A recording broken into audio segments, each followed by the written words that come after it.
di dalam media sosial dicoba-coba orang yang diving ini dan melakukan amplifikasi seolah-olah OCI itu berkaitan dengan Taman Safari Indonesia. Padahal itu tidak ada. Tidak ada kata-kata penganiayaan atau pelanggaran HAM atau nggak ada di dalam sini. Laporan dari kementerian menyatakan dugaan praktik perbudakan modern. Itu kan kayak wow.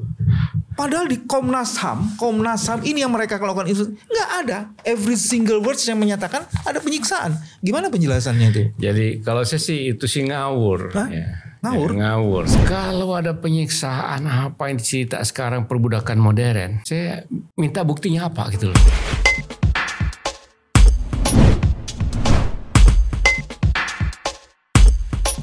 Bismillahirrahmanirrahim. Assalamualaikum warahmatullahi wabarakatuh. Teman-teman, jumpa lagi di channel ini. Channel yang ingin terus-menerus menjaga kewarasan, menegakkannya, dan memperluasnya. Alhamdulillah hari ini ada punggawa kewarasan yang kiprahnya sudah diakui dan juga quality penjagaan kewarasannya itu juga sudah dimaklumi oleh banyak kalangan. Saya kehadiran Bang Hamdan Zulfa. Bang, apa kabar Bang? Baik, alhamdulillah. Mukanya serius banget Bang. Bukan, barusan naik tangga. Teman-teman, ini dokumen yang ada di sini sangat banyak. Mudah-mudahan dokumen itu bisa mengklarifikasi, mengkonfirmasi, dan mengcounter berbagai ketidakwarasan yang akan kita bedah dalam topik ini. Dan kita akan mengulik satu informasi yang sudah menyebar di publik dan kemudian menyesatkan publik yang berkaitan dengan Oriental Circus Indonesia. Apa hubungannya Bang Hamdan dengan Oriental Circus Indonesia? Beliau adalah lawyer dari Oriental Circus Indonesia.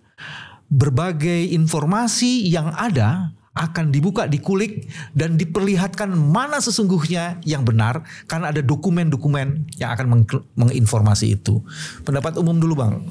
Setelah ini kan kasus udah 97, hampir 28 tahun yang lalu. Tiba-tiba kok dinaikin dan dimunculin sehingga kemudian ada berbagai pernyataan ini ada yang diving di atas kasus ini, itu gimana Bang? 97 itu rekomendasi Komnas HAM. Oh. Tapi kalau flashback ke belakang, kasus yang dipersoalkan itu kasus tahun 80-an ke bawah malah. Artinya kasus tahun 80 udah berapa tahun dia? Hampir 40 tahun. Hampir 40 tahun. Kan 80 ke 2020 tahun. Nah, jadi 45 tahun. 45 tahun lalu. Kasus 45 tahun yang lalu diperiksa oleh 80-an kasusnya diperiksa oleh Komnas 97, itu udah 17 tahun yang lalu 17 tahun lalu. Tapi setelah 45 tahun yang lalu ini sekarang mau diperiksa ini diangkat-angkat lagi. Untuk kasus yang 40-an tahun yang lalu. Ini bukan kasus baru. Ya. Jadi mengapa saya bisa menyatakan demikian? Karena saya dulu sebagai pengacara dari OCI dalam membantu mengungkap kasus ini bersama dengan Komnas HAM. Jadi dulu tahun 96, 97 begitu ada laporan dari seorang ex-OCI namanya Vivi. Vivi ini juga sekarang melapor. Dan karena ceritanya sangat dramatis begitu kepada Komnas HAM, ada penyiksaan, ada eksploitasi yang luar biasa. Yang 97 itu ya? Ya, ada penghilangan asal usul anak-anak ini. Sepertinya pengelola OCI itu mencari anak-anak dijadikan mangsa untuk menjadi pemain sirkus, kayak gitulah cerita pada saat itu. Akhirnya Komnas HAM turun. Saat itu ketua Komnas HAM adalah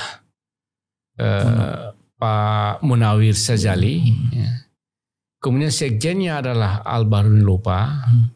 Integritasnya yang luar biasa. Ini orang-orang yang zaman dulu.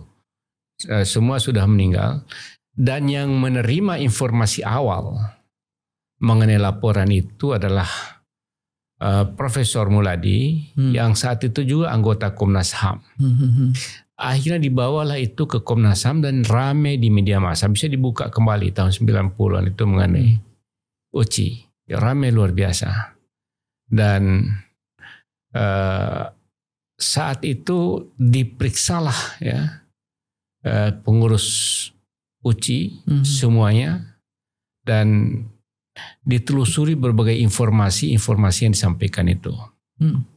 Dan saya ikut dalam rangka melakukan penelusuran dan mengklarifikasi ataupun menelusuri apakah betul ada penghilangan asal-usul, apakah betul ada kekerasan, penyiksaan seperti budak di situ, apakah betul anak-anak ini ditelantarkan tidak mendapatkan pendidikan, dan seterusnya.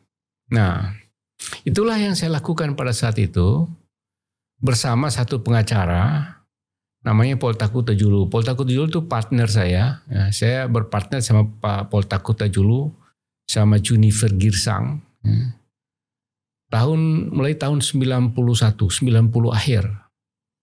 Dan ketika saya partnernya Poltak, saya bersama Pak Poltak menangani itu. Dan Pak Muladi sudah meninggal. Pak Poltak juga sudah meninggal. Jadi sekarang yang Pak Bahrudin Lopang sudah meninggal, Pak Bahrudin Zazari sudah meninggal. Sudah meninggal. Ya, tinggal saya lah yang mengingat kembali bagaimana sih penyelesaian pada saat itu. Jadi ini kasus lama yang diduplikasi hal yang sama pada saat sekarang ini. Itu sebenarnya. Kasus ini diduplikasi dan diamplifikasi. Amplifikasi. Ini sekarang sudah duplikasi, amplifikasi karena sekarang ada media sosial gitu. Oke. Jadi dari pernyataan itu Bang Hamdan ingin mengatakan dia bukan sekedar lawyer OCI, tapi dia bersama-sama dengan Komnas HAM melakukan klarifikasi yang menyeluruh, dan bahkan kalau tidak salah tadi ada pernyataan menindaklanjuti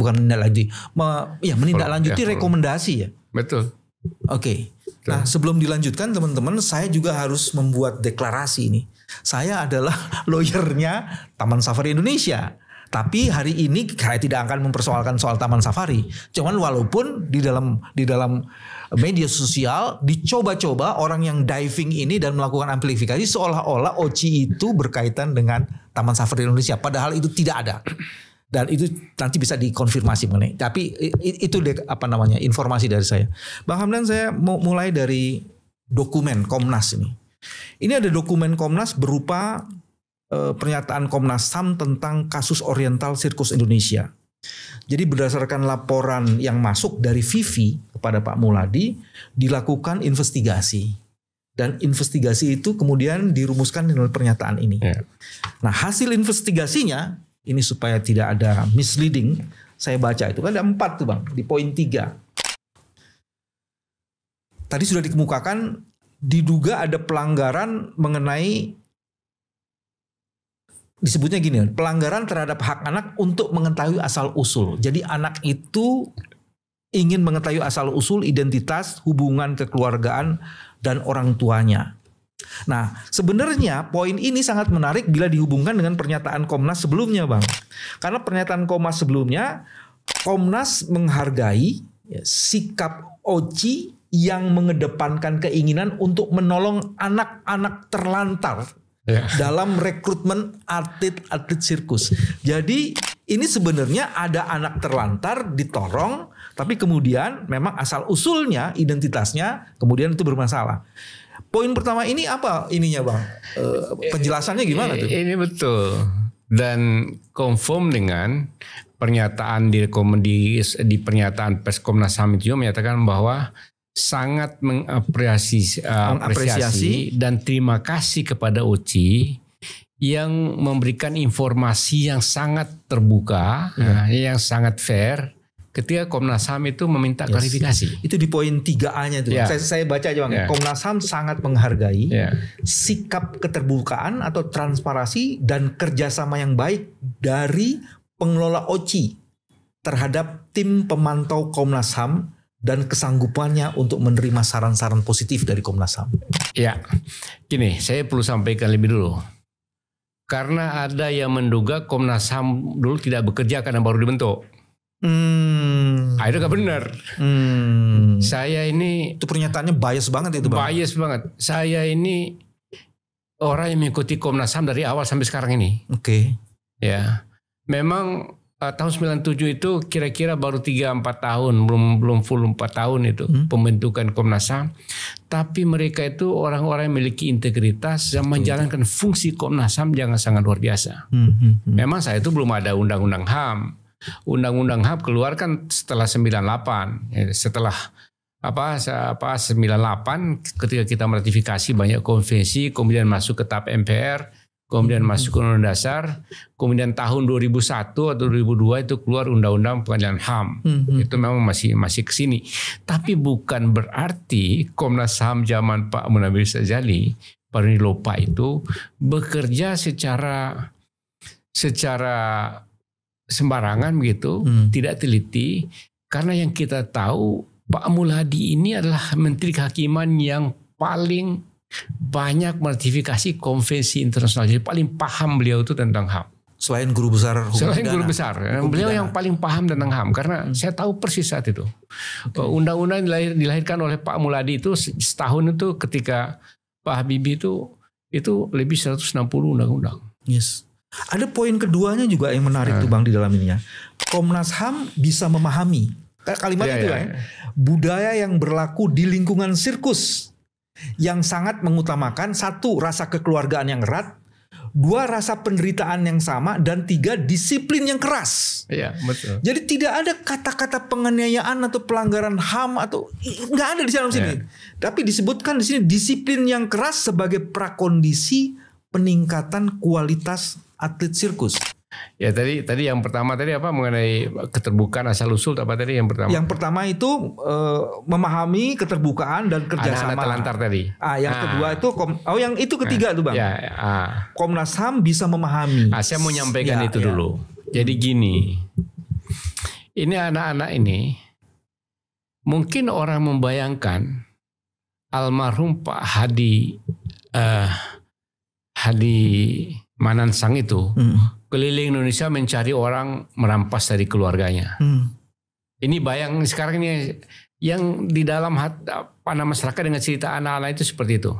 Yang sebenarnya terjadi dan saya yang ikut melakukan penelusuran bersama Komnas HAM adalah anak-anak ini adalah anak-anak yang datang ke tempatnya Pak Hadi.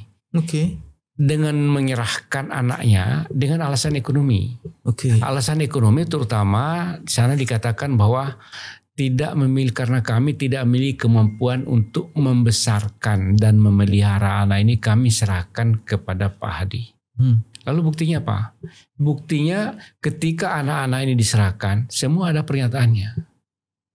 Bisa kasih tunjuk Bang pernyataannya? Jadi orang tuanya sendiri, yang menyerahkan. Iya, orang tua sendiri yang datang serahkan kepada Pak Hadi. Pak Hadi. Iya, orang tua sendiri. Pak Hadi. Nah, tapi datanya lengkap ada. Datanya lengkap. Nah, walaupun mungkin ada beberapa memang tidak datanya setelah penelusuran kan banyak tuh. Intinya kata-kata di pernyataan tulis tangan dari orang tua yang menyerahkan itu bahwa kami serahkan ke Pak Hadi Manansang untuk memelihara dan membesarkan anak ini karena kami tidak memiliki kemampuan. Itu. Sehingga itulah yang dikatakan oleh Komnas HAM itu anak-anak terlantar tadi. Kemudian ada juga anak yang dari yayasan yang diserahkan oleh yayasan tidak sanggup mengurusnya. Ada ini dokumen ini Bang? Nah, ini contohnya nih ya. Ini contoh ya. Nih. Ini pernyataan pembaharuan ini kelihatannya tahun 97. Dengan ini menyatakan nama ini ya saya namanya kita tutup. Namanya saya tapi tutup. Ada ini. Tapi intim ini. Dengan ikhlas saya memberikan anak saya kepada saudara Ibu Gira yang mengasuh. Apabila terjadi kemudian hari jangan sampai ada gugatan lagi karena sama-sama senang. Kalian terima kasih sekian. Ini pengulangan pernyataan sebelumnya. Ini tahun 97 ini. Tahun 97 bulan Februari. Ini dalam rangka penelusuran tahun 97 itu. Nah, ini juga 97. Ini pernyataan dari saya adalah ini pekerjaan tani, ya, ayah kandung dari anak yang bernama ini, ya, ini kelahiran 87. Dengan surat segel ini saya telah memberikan anak saya dengan ikhlas dan tulus dan tanpa ada paksaan dari siapapun. Anak ini saya berikan kepada ibu ini karena saya sudah tidak mampu lagi untuk membiayai hidupnya dikarenakan juga ibu dari anak tersebut di atas telah meninggal dunia. Oke, Bang, pertanyaannya kan Bang, ini juga, itu masih banyak. Jadi hampir seluruh anak-anak itu ada. Dan bahkan ada beberapa di mana saya sebagai saksi. Oke, Bang, untuk klarifikasi, ini asal-usul ini tindak lanjut dari rekomendasi untuk melihat asal-usul itu kan? Atau itu sebelum diserahkan, sebelum ada Komnas HAM, ini sudah ada dokumen ini? Sebelum ada rekomendasi. Oh, sebelum ada rekomendasi. Jadi gini. Oke, coba klarifikasinya. Jadi ketika ribut itu kan Komnas HAM datang kepada Oci. Datang kepada Oci mempersoalkan ini sampai ke atas kok. Ya, sampai ke tempatnya Pak Hadi kok. Sampai ke atas. Kemudian karena ada laporan itu meminta data-data. Akhirnya kami ikut lakukan penelusuran, ya. Ini seterusnya, memberikan informasi selengkap-lengkapnya. Akhirnya keluar pernyataan pers ini. Nah, setelah keluarnya pernyataan pers ini ditindaklanjuti hal-hal yang belum terungkap, belum selesai. Jadi sebenarnya begitu kasus ini muncul, dilakukan penelusuran sebelum ada pernyataan Komnas HAM, ditemukannya. Banyak yang ditemukan. Itu berapa persen? Ada berapa orang yang sebelumnya yang belum ditemukan dari semua yang dilaporkan itu? Waduh, ini data-datanya sih banyak itu. Karena bukan hanya 7 orang, jadi ada lebih 20 orang seingat saya. Ya, ada lebih 20 orang, 30 orang. Ada 40 orang bukan? Katanya sih informasinya sih kalau yang dibaca di media tuh 40 orang penelusuran itu. Kalau anggota OCI itu sendiri kan lebih 100. Tapi kan yang anak-anak ini, yang anak-anak seperti ini saya kira nggak sampai 40. Tapi saya harus melihat kembali data-data yang lebih akurat. Oke, yang sekarang tapi pasti lebih dari 20 orang. Tapi saya pastinya dari yang 40 itu yang asal usulnya akhirnya tidak diketahui. Nah, ini yang juga harus ditelusuri lebih lanjut. Hanya beberapa orang aja. Hanya beberapa orang. Kalau kemudian ditanyakan kenapa mereka asal usulnya tidak bisa ditemukan, ada jawaban? Emang tidak ditemukan lagi, sudah dicari kemana-mana. Orang tuanya tidak ditemukan lagi. Jadi karena ada yang diberikan oleh yayasan juga. Ada yang diberikan oleh yayasan. Yayasan kita nggak tahu lagi. Itu. Oke. Jadi, tapi itu hanya berapa orang saya, sebagian besar mayoritasnya sudah. Oke. Ini kan ada rekomendasi Bang dari Komnas HAM. Ini baru yang poin anak-anak itu. Kan setelah itu ditelusuri. Artinya waktu bersama-sama Komnas HAM itu juga tidak ditemukan ya? Tidak ditemukan, ada beberapa. Dan Komnas HAM mengakui sendiri kan bahwa memang kita sangat terbuka. Terhadap posisi dan status anak-anak ini. Jadi memang kalau toh hari ini mau dicari lagi asal usulnya, padahal pada saat di Komnas HAM dan sudah rekomendasinya ditindaklanjuti, memang nggak ketemu, terus mau dipaksain apa lagi? Mau gitu diapain lagi gitu loh? Nah, ini sama tanya mau diapain lagi gitu? Oke, Bang, ada juga yang menarik di situ sebenarnya Bang.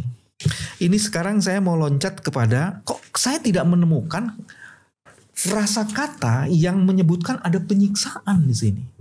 Padahal dalam media sosial yang disampaikan oleh orang-orang itu ada penyiksaan, bahkan laporan dari kementerian menyatakan dugaan praktik perbudakan modern. Itu kan kayak wow.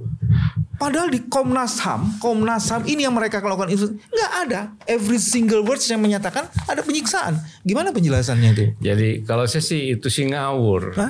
Ngawur karena saya sendiri yang ikut bersama Komnas HAM, dan Komnas HAM sendiri betul sama sekali tidak menemukan adanya penyiksaan seperti yang tersebar di media pada saat sekarang ini.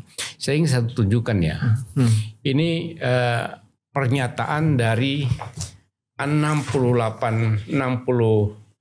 orang anggota UCI. 60. Ini teman-teman semua nih, teman-temannya mereka semua ini.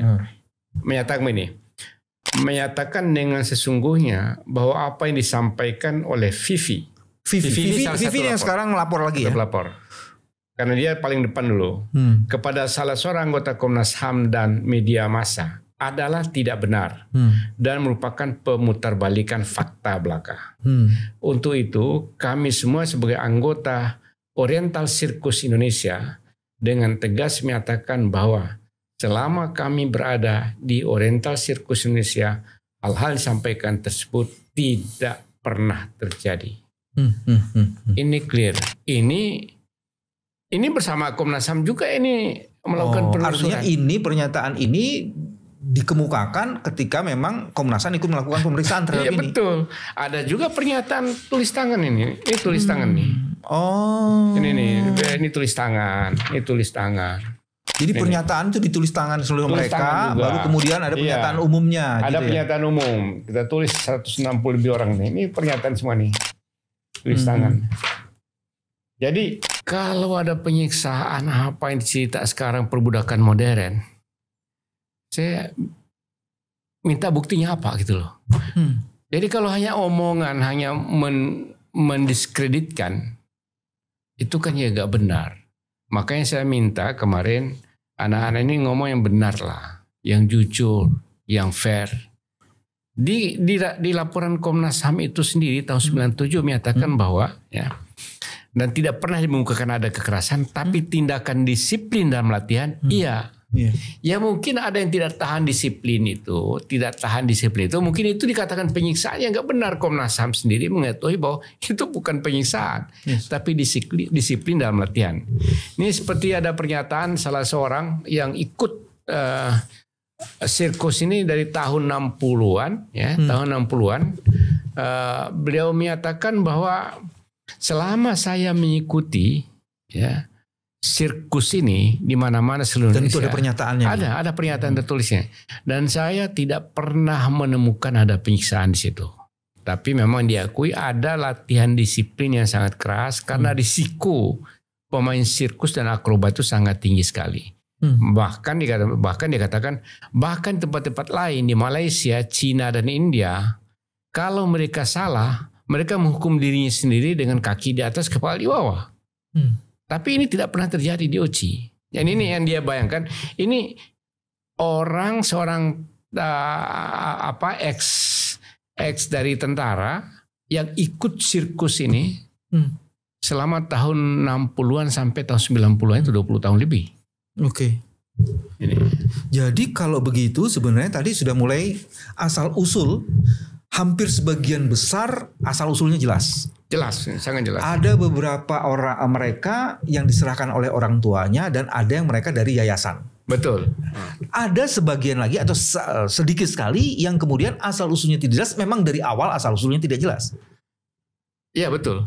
Betul, ada beberapa. Tapi Bang Hamdan mungkin bisa cerita bagaimana asal usul yang tidak jelas dan upaya untuk mengungkap walaupun tidak jelas. Apa tuh yang, karena saya pernah dengar tuh ada informasi jadi sampai pergi ke daerah-daerah yang dulu gak saya jelas. Keliling betul. Saya masih muda lah ya pengacara. Bayangkan umur saya baru masih 30-an tahun lah. 35 apa 3 tahun 97 berapa sih ya 34 tahun 35 tahun saya menelusuri di tempat-tempat yang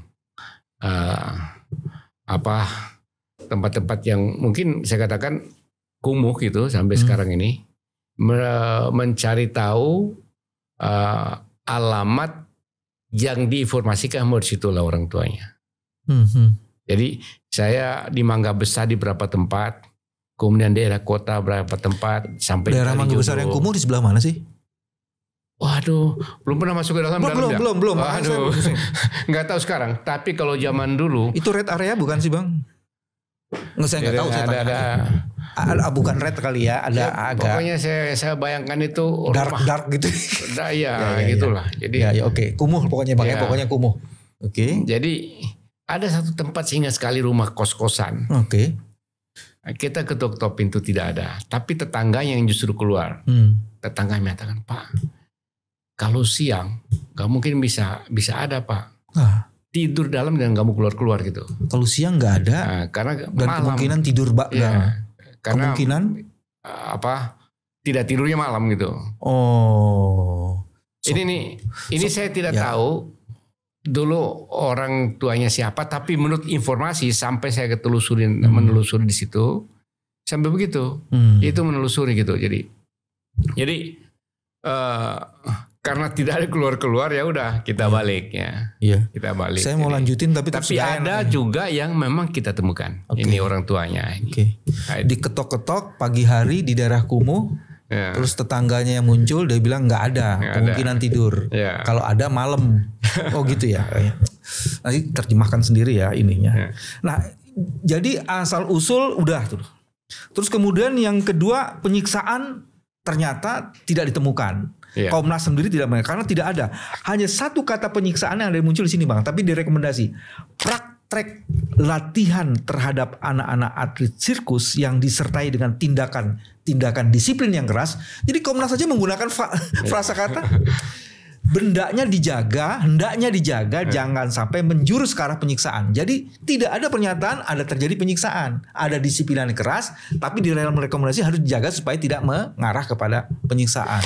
Itu faktual loh. Ini pernyataan tangani oleh Pak Badrudin Lopa dan Pak Munawir Sazali, dan yang melakukan penelusuran ini almarhum Pak Muladi. Masa kita nggak percaya? Jadi kalau kemudian sekarang gitu diungkap lagi, ya direplikasi dan diamplifikasi seolah-olah ada kekerasan yang mengarah pada penganiayaan, bahkan ada kekerasan seksual, itu nggak ada loh kata-kata seksual yang ada di sini. Boleh seksual, dan bisa ditanya, ini kan masih banyak yang hidup nih, masih banyak hidup. Siapa yang melakukan itu kekerasan itu? Siapa yang dan di mana? Gimana melakukannya? Itu kan nggak jelas. Saya ngomong aja. Dan saat itu memang tidak pernah ada. Tidak pernah mengemuka mengenai masalah kekerasan seksual. Zaman dulu nggak pernah ada. Sekarang aja ini muncul. Padahal orangnya sama nih. Oh gitu? Orangnya sama. Itu juga yang dulu juga. Dan cilakanya laporan yang dibuat oleh kementerian itu tidak mengkonfirmasi orang-orang yang membuat pernyataan ini di luar yang pengadu. Ya, itulah saya yang protes. Saya datang protes pada Menteri HAM, kepada Wamenham, kepada Dirjen. Ini apa-apaan? Ini informasi dari mana? Terlalu sumir membuat laporan dengan bahasa yang keras, pada tidak didukung oleh bukti-bukti dan data-data yang cukup. Kalau butuh data, saya serahkan, bilang gitu, biar lebih baik kerja pemerintah gitu loh. Dan Abang sudah menjanjikan akan menyerahkan. Saya menjanjikan menyerahkan. Ya. Tapi ini kan kalau keluar pernyataan begini kan merugikan orang, padahal pernyataan yang belum dilakukan verifikasi secara benar. Ini kerja pemerintah. Jadi mereka bilang udah sampai ke Komnas HAM. Tapi pasti ada, saya yakin, data-data di Komnas HAM. Cuma kan harus ditelusuri. Mereka tidak melakukan apa-apa. Kalau gitu nanti kita ke Komnas HAM aja Bang untuk tanya mereka punya dokumen ini nggak sih? Saya tidak mungkin pernyataan dibuat dengan sembarangan, tidak mungkin. Iya. Ini orang-orang sangat berintegritas. Yes. Jadi artinya kalau Abang bandingkan pernyataan yang dibuat 97 itu clear ya? Iya, sangat clear. Dan dilakukan ini setelah melakukan verifikasi dan penelusuran, dan setelah menanyakan dengan secara detail seluruh pemain sirkus. Oh, detail seluruh pemain sirkus. Seluruh pemain sirkus. Saya sampai kepada pernyataan 66 orang. Dan pengurusnya juga kalau nggak salah. Dan pengurusnya juga. Di depan tuh ada kalimat itu soalnya kan. Ini tanpa lakukan verifikasi mendalam, keluar pernyataan yang keras. Saya sangat sesalkan. Makanya saya datang protes. Jadi pernyataan itu tadi Abang bilang sumir. Sangat sumir. Kalau saya bilang prematur, sama ya? Sama lah. Dan itu potensial menyesatkan. Sangat menyesatkan, bukan lagi potensial. Bukan sangat. Jadi orang sudah salah tanggap. Kemudian dibilang bentuk TGPF. TGPF. Kemudian ada rekomendasi DPR. Saya tanya rekomendasi DPR-nya apa juga. Ini kan udah pemantauan yang sifatnya penyelidikan, Bang. Ini penyelidikan ini, betul. Penyelidikan. Kalau ada pelanggaran HAM berat, ya. Nah, itu lagi tuh. Ya. Di kualifikasi ada pelanggaran berat HAM. Kalau nggak mungkin karena nggak ada. Apa pelanggaran HAM beratnya nggak ada? Karena itu tidak dilanjut. Ya. kok hari ini tiba-tiba ada dugaan pelanggaran berat HAM. Kalaupun dia bilang ada pelanggaran HAM berat, kan istilahnya pelanggaran berat itu bukan setelah tahun 22, tapi secara internasional pelanggaran HAM berat jauh lebih dulu dan Pak Muladi pasti tahu. Pasti akan direkomendasikan bentukan pengadilan walaupun belum ada undang-undang. Yes. Dan syarat pelanggaran berat HAM di bidang kemanusiaan selain genocide itu harus sistematis, terstruktur dilakukan oleh negara. Nah, kalau kemudian ini di sirkus, di mana sistematis ya kalau tuh ada ya. Saya mau lanjutin Bang Hamdan. Di sini kemudian ada pernyataan lagi. Pelanggaran terhadap hak-hak untuk bebas dari eksploitasi yang bersifat ekonomis. Ya kan? Itu gimana itu? Ya, itu memang apa ya? Dapat dikatakan seperti itu kalau orang tidak meneliti lebih dalam. Karena begini, ini kan anak-anak. Ya. Anak-anak kalau disuruh main sirkus, orang menonton sirkus dan bayar seperti memang sirkus itu sebagai sebuah tontonan usaha. Usaha ya. Tontonan usaha. Dieksploitasi. Kesannya kayak gitu ya. Pertama perlu disampaikan kembali bahwa anak-anak ini adalah anak-anak yang dilatih seni untuk bermain sirkus. Oke. Terus memang ada penerimaan dari sirkus ini, tapi saat itu saya juga sudah mengkaji apakah betul-betul ini bisnis. Ternyata pendapatan dari sirkus itu lebih banyak yang minus daripada yang positif. Jadi karena kalau saya membaca dan mendengarkan sejarah pembentukan sirkus ini kan dalam rangka memberikan hiburan setelah peristiwa tahun 60-an itu, 65-an itu, karena saat itu kan suasana yang sangat mencekam setelah itu. Kemudian karena itu saat itu sirkus ini antara lain kerjasama dengan Puskopau, Pusat Koperasi TNI Angkatan Darat, Oriental Sirkus Indonesia, Lapangan Udara Halim Perdana Kusuma. Jadi inilah asal usul awalnya, yaitu menghibur terutama para tentara. Jadi dari awal sirkus ini memang tidak bisnis ya? Tidak bisnis. Untuk membuat hiburan bagi orang-orang tertentu. Betul. Yang memang memerlukan hiburan. Ini Anda bisa bayangkan, ini pernah tampil di istana dan diterima oleh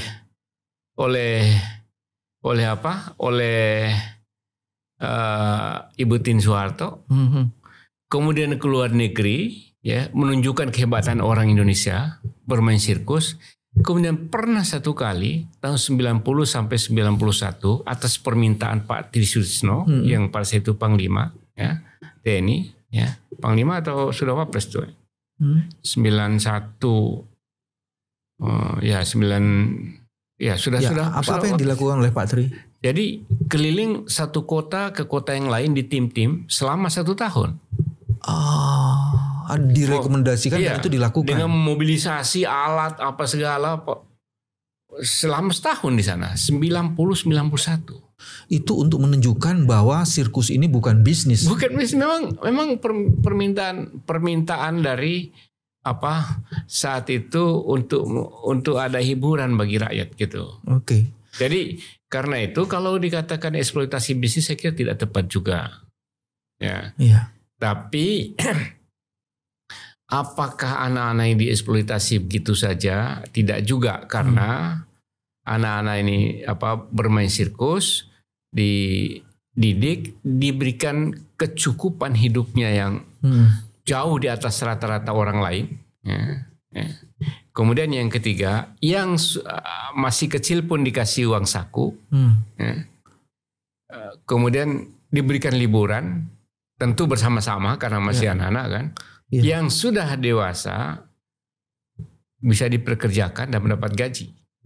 Jadi kalau ada pernyataan ini perbudakan modern, gimana tuh? Saya nggak tahu kesimpulan dari mana dan dengan dasar apa gitu. Padahal di rekomendasi Komnas HAM tidak ada bang yang berkaitan dengan ekonomis tuh kan. OCI benar instansi koordinasi mencegah, asal usul tadi kita udah bahas. Terus udah gitu tindakan disiplin. Terus udah gitu penyelesaian kekeluargaan itu kita belum bahas. Jadi nggak ada satu rekomendasi pun yang menyatakan bahwa ini eksploitasi ekonomi. Nggak ada di rekomendasi. Itu kan artinya memang tidak ada masalah di situ kan? Karena secara terbuka saya itu secara terbuka aku sampaikan kondisinya seperti itu.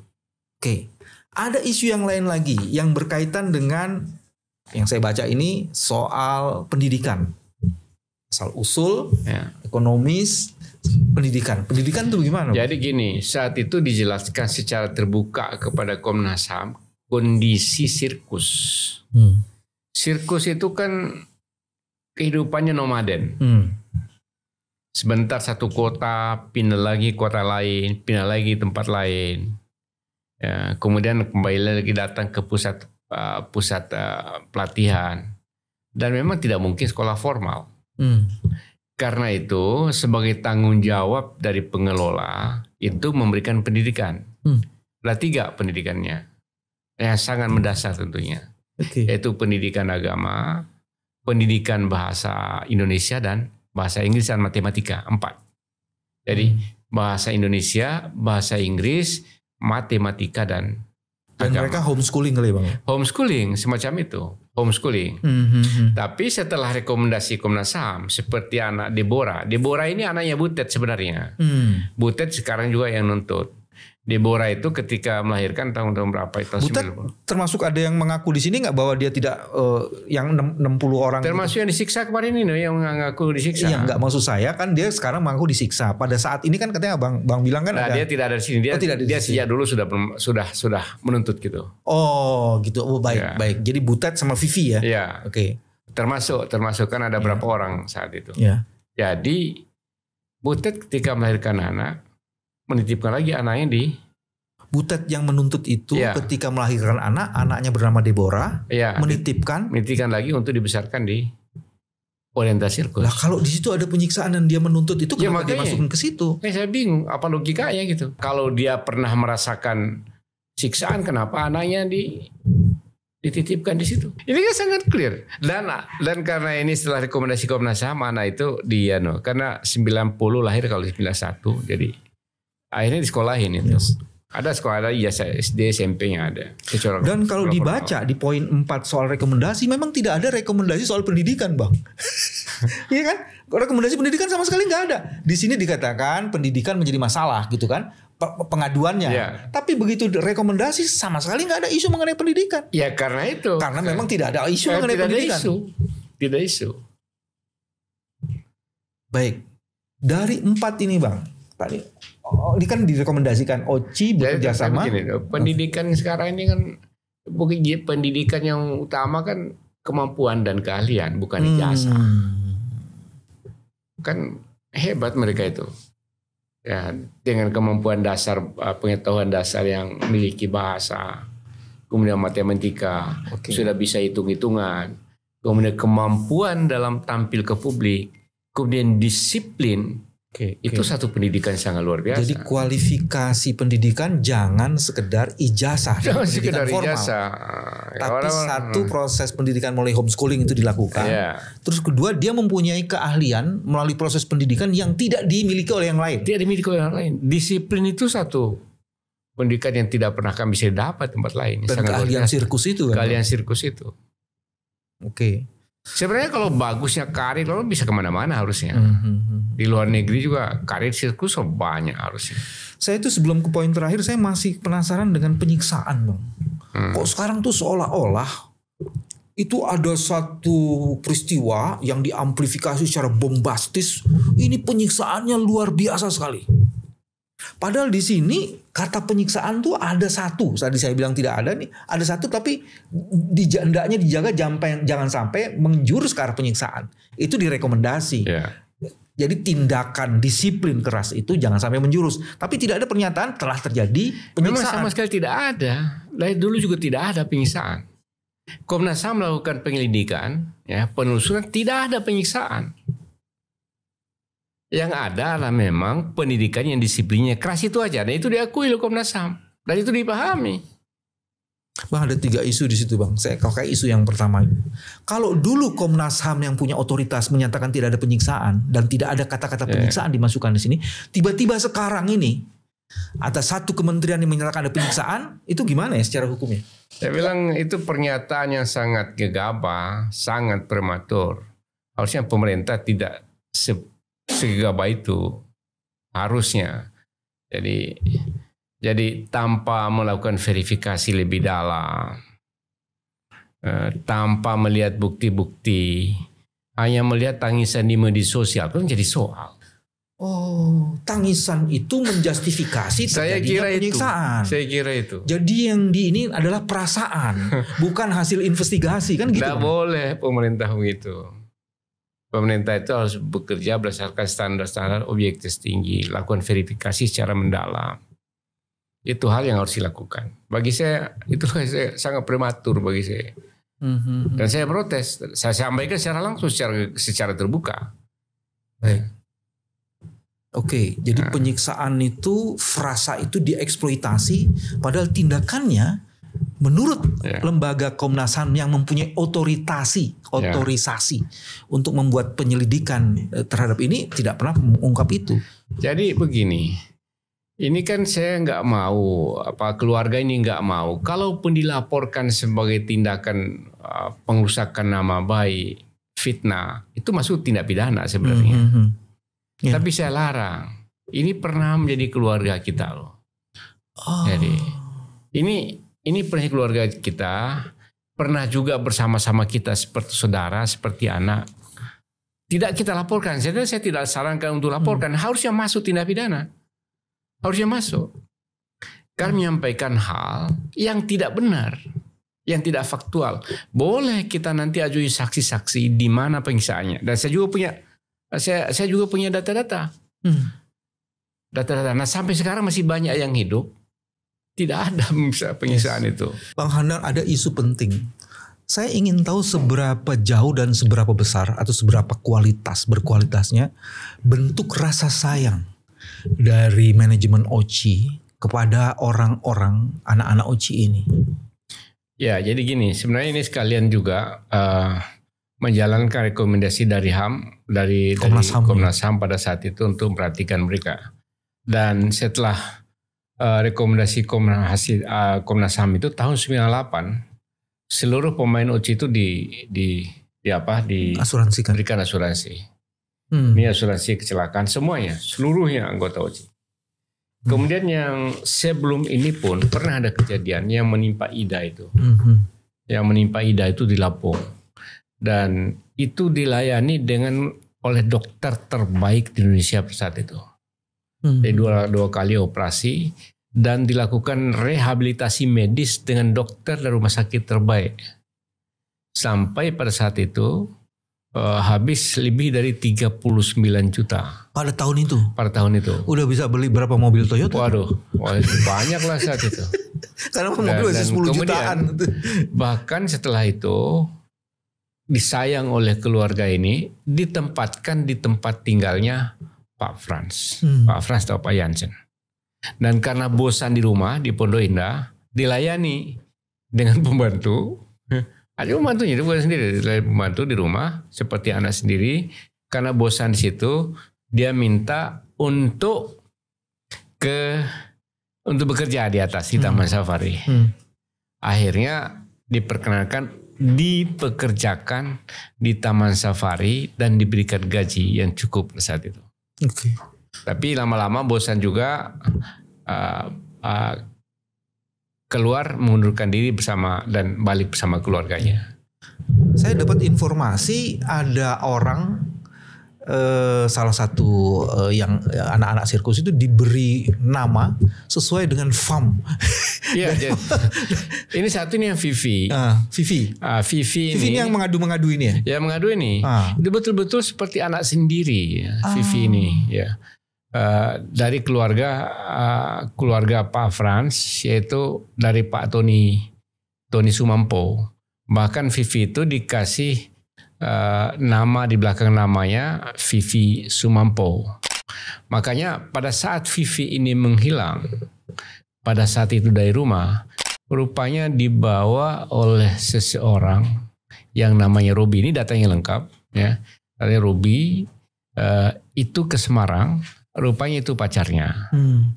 Jadi pergi meninggalkan rumah dan dicari kemana-mana tidak ketemu. Akhirnya ketemulah, mendapat kabar ada di Semarang.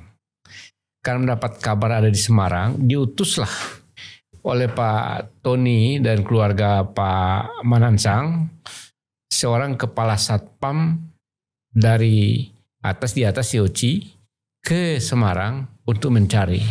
Dan ditemukanlah Vivi dari sana, dan Vivi diajak balik ke rumah, tapi Vivi tidak mau karena mengaku sudah menikah dengan namanya Ruby. Itulah Vivi. Tapi Vivi adalah diperlakukan istimewa di pemain-pemain sirkus, sebenarnya diberikan peran yang ringan dan diistimewakan. Ini bisa dilihat di data-data di sini. Sampai diberi nama fam. Jadi karena dianggap anak oleh keluarga ini. Oke, jadi Pak Hadi yang merekrut mereka semua dari kecil itu, kemudian hospitality yang diberikan oleh Pak Hadi itu dilanjutkan semua orang-orang oleh semua anak-anaknya ini sampai sekarang, sampai terakhir itu sampai sekarang. Bahkan saya bilang sampai sekarang, karena mereka biasa hidup keluargaan, sampai sekarang kita selesaikan lagi secara keluargaan. Saya ngerti dari awal kehidupan mereka begitu. Tapi jangan kemudian itu dipakai seolah-olah keluarga itu harus bertanggung jawab gitu loh. Kekacauannya dari situ. Komnas HAM sendiri mengakui, ini poin 3 nih Bang. Komnas HAM bisa memahami budaya yang berlaku di lingkungan sirkus culture yang sangat mengutamakan rasa kekeluargaan. Dengan basis itulah kemudian Bang Hamdan meminta supaya keluarga tidak melakukan tindakan hukum. Saya tidak sarankan. Dan tidak perlu. Dan makanya saya sarankan selesai secara keluargaan saja. Padahal sekarang keluarga dibully dengan pernyataan-pernyataan yang diamplifikasi, dan ada orang yang diving, ya, memanas-manasi orang yang seperti ini, ya, kemudian padahal sudah pernah diperiksa. Ada yang kedua Bang, ini kan Bang pernah dilaporkan ke Komnas, sudah ada hasil di Komnas. Komnas mengeluarkan ini. Sekarang ini diving lagi dan dituntut macam-macam di sini. Bang kan nih ya ahli hukum juga kan, itu apa gitu kalau kayak orang nggak tahu hukum atau gimana ya Bang? Iya, jadi harusnya lebih teliti lah ya, ya. Karena ini bukan kasus baru, kasus pengulangan yang persis sama, pelapornya juga sama. Dan sampai-sampai memang ada yang tidak puas ya, ada yang tidak puas dilaporkan ke polisi. Dan saya memang tidak lagi menangani sejak akhir 97. Itu dilanjutkan saat itu oleh Pak Poltak Kota Julu almarhum. Ada yang sampai melaporkan ke polisi. Dan ternyata tahun 99 polisi mengeluarkan perintah penghentian penyidikan karena tidak ada bukti. Ada laporan terhadap Pak Jansen dan laporan kepada Pak Frans. Dua-duanya di SP3 karena tidak ada bukti, tidak cukup bukti. Jadi ini yang mau diminta lagi. Coba bagaimana dulu aja nggak ada bukti, sekarang bagaimana membuktikannya? Oh, jadi selain melapor ke Komnas HAM juga melaporkan ke institusi kepolisian. Betul. Dan di kepolisian sudah ada SP3. Sudah ada SP3. Karena tidak ada bukti yang bisa menguatkan itu. Betulnya ada nih. Jadi kalau sekarang itu disuruh institusi kepolisian memeriksa lagi gitu kan? Iya. Ini ada ini. Surat ketetapan tentang penghentian penyidikan. Nanti bisa bisa dikasih ke kami aja Bang, biar kita insert itu masuk ya. Oke. Nah, ini ada bagian yang menarik sebenarnya. Pelbagai sengketa yang masih ada antara Oci dengan anak-anak atlet sirkus, ex-atlet sirkus hendaknya diselesaikan secara kekeluargaan. Di Komnas HAM rekomendasinya juga begitu. Dan apakah sekarang pertanyaannya ini hipotetis, apakah karena ini belum ada atau belum selesai sepenuhnya, maka kemudian amplifikasi penyiksaan macam-macam itu digunakan untuk memaksa supaya proses penyelesaian secara kekeluargaan itu dilakukan. Tapi sebenarnya kekeluargaannya apa belum dilakukan atau sudah tapi tidak tercapai atau gimana? Ya, begini. Saya tidak lagi menangani ini sejak akhir 97. 97, baik. Bisa dilanjutkan oleh Pak Poltak Putajulu. Saya tidak menemukan satu dokumen dari OCI mengenai penyelesaian secara kekeluargaan itu. Saya tidak tahu pasti, saya masih meminta mereka untuk cari dokumen, kan dokumen lebih 20 tahun lalu ini tidak mudah juga. Ya, ini banyak dokumen di sini, dokumen dari arsip-arsip lama juga yang ditelusuri kemana-mana baru ditemukan. Saya masih meminta mereka untuk mencari dokumen penyelesaian itu karena wajarnya harusnya sudah diselesaikan secara keluarga, wajarnya. Tapi mungkin juga belum selesai. Mungkin juga belum selesai dan mungkin juga pernah diselesaikan.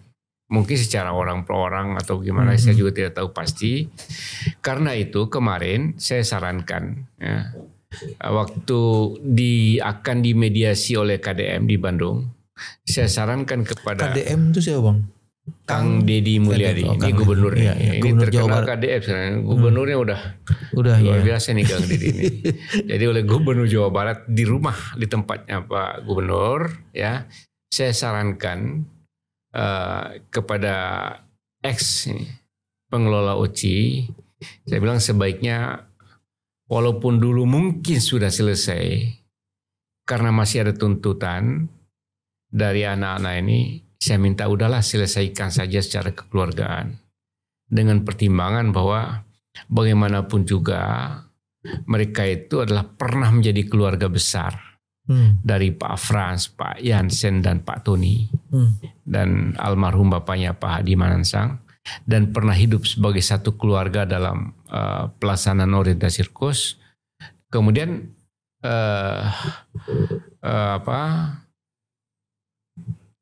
lebih baik didekati penyelesaian secara keluargaan, kalau itu bisa dicapai itu yang sangat baik. Karena kalau bicara hukum pun, saya bilang kalau bicara hukum Anda kuat, karena bukti-buktinya lengkap.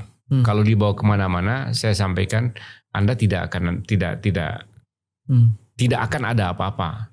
Tapi sebagai keluarga yang memiliki rasa kemanusiaan dan juga keluargaan, udahlah kita selesaikan secara keluargaan. Karena itu terakhir waktu bertemu dengan Gubernur Jawa Barat, dimediasi secara langsung oleh Gubernur Jawa Barat, antara langsung dengan para pemain DOC ini dan dari pihak keluarga Pak Jansen, Pak Frans dan Pak Tony menawarkan perdamaian saat itu, tawarkan ya udahlah, nggak usah kita perpanjang karena kita sebagai satu keluarga diberikan masing-masing 150 juta.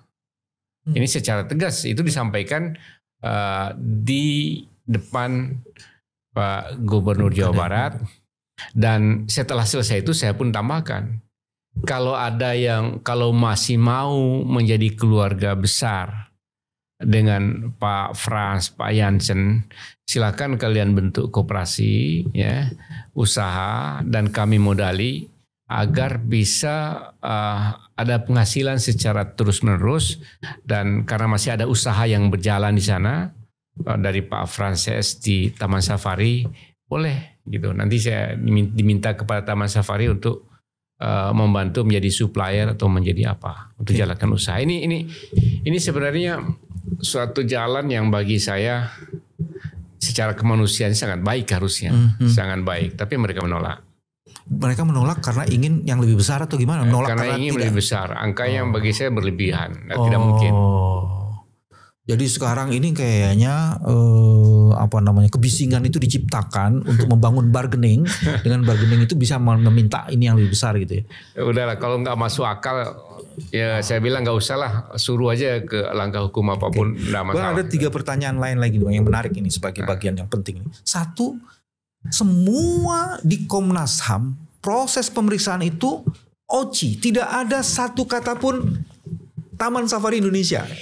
Ini kan saya nggak tahu nih. Saya kan baru ditunjuk kok tiba-tiba muncul TSI gitu loh Bang. Iya.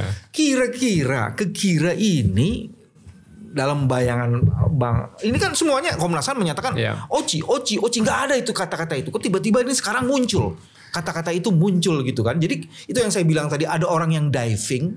Dia tidak hanya mengeksploitasi isu ini diving, tapi sebenarnya dia mengamplifikasi dan mengait-kaitkan dengan yang lain. Itu saya menduga ada yang mendiving ke situ sasaran ke Oci.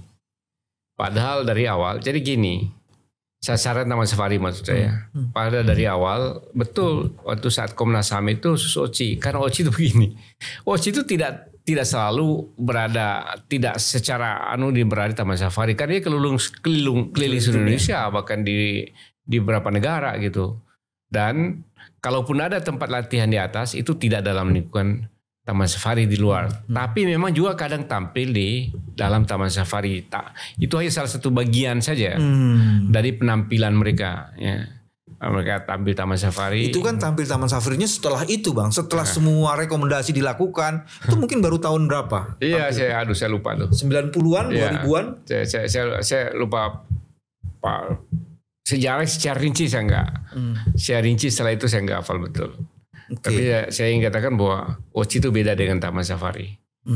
Dan sekarang Oci kan sudah nggak ada. Oci sudah tidak ada. Atau karena Oci sudah tidak ada, terus kemudian yang ada nih Taman Safari dan Oci pernah di Taman Safari dikait-kaitkan. Ya mungkin, tapi nggak ada hubungannya. Iya. Dan sekarang mungkin ada tagar Taman Safari diboikot macam-macam. Jadi ini orang yang diving itu menggunakan kesempatan itu jadinya. Ya itu nggak benar. Kasihan Taman Safari kan perusahaan reputasi internasionalnya luar biasa.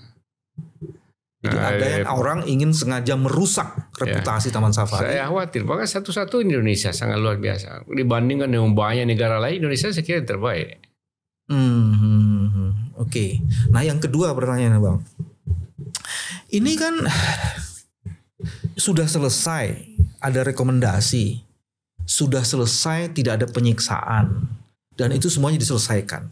Tapi masalah kekeluargaan kan belum selesai. Tapi sudah ada upaya. Ya kan Bang, sudah ada upaya, tapi mereka tidak mau. Kalau kemudian mengalami jalan buntu seperti ini, apa yang mesti dilakukan? Tapi ada yang mau kok, sudah ada berapa? Bang Hamdan pernah bilang ada 4. Sudah ada 4. Sudah 4 dan akan terus bertambah yang mau. Yang mau aja. Mungkin ini belum ada di podcast yang lain. Bagaimana yang sudah ada itu tuh Bang? Ceritanya bagaimana? Ada berapa? Sudah 3 atau 4 ya? Tadi 3, kemarin udah 3. 6 Hari jadi 3 lagi. Sudah 6. Kemarin 3, sekarang 3 lagi, sudah 6. Oke, ceritain sedikit. Kenapa tiba-tiba 6 orang itu akhirnya ini di luar yang tentu belum yang di luar yang orang paling tidak Vivi dan Butet kan? Tapi kan bukan mereka saja kan, banyak kan. Nah itu yang mereka sudah terima tawaran secara keluargaan dan sangat disambut baik oleh ex pengelola Oci dan sudah tanda-tangani juga kesepakatan untuk menyelesaikan secara keluargaan. Ini sudah dalam 2 hari sudah ada 6. Jadi upaya yang dilakukan melalui KDM Pak Gubernur Jawa Barat dan pernyataan yang dikemukakan oleh kementerian sebaiknya dilakukan secara kekeluargaan itu sudah dieksekusi sebagiannya. Dan akan terus kami selesaikan, siapa yang ayo selesai secara keluarga, ayo kita selesaikan. Tapi juga kita harus tahu yang diving akan terus-menerus melakukan upaya-upaya itu ya. Pasti akan ketahuan. Kita lihat di ujungnya. Kita lihat, oke.